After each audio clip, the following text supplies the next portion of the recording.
Срок уплаты всех имущественных налогов для физических лиц истек еще 1 октября. Речь идет о земельном, транспортном и налоге на имущество за 2014 год. По сведениям межрайонной налоговой инспекции, свой гражданский долг своевременно выполнили 65% налогоплательщиков Сибая, Зилаирского, Хайбулинского и Абзелиловского районов.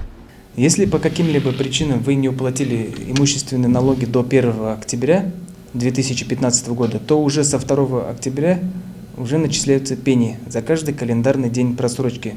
Также налоговая инспекция направит требования в ваш адрес об уплате налогов на имущество.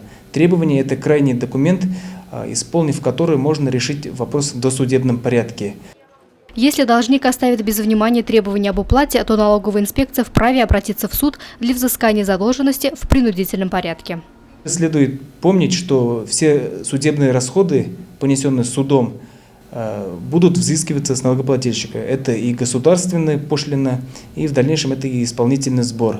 В соответствии с законом об исполнительном производстве, исполнительный сбор начинается от 1000 рублей, а государственная пошлина составляет 400 рублей. Стоит отметить, что в случае уплаты налогов в судебном порядке семейный бюджет может претерпеть существенные дополнительные затраты. Луиза Мустафина, Дамир Хайбулин, Гульгина Раскельдина, телекомпания СТВ.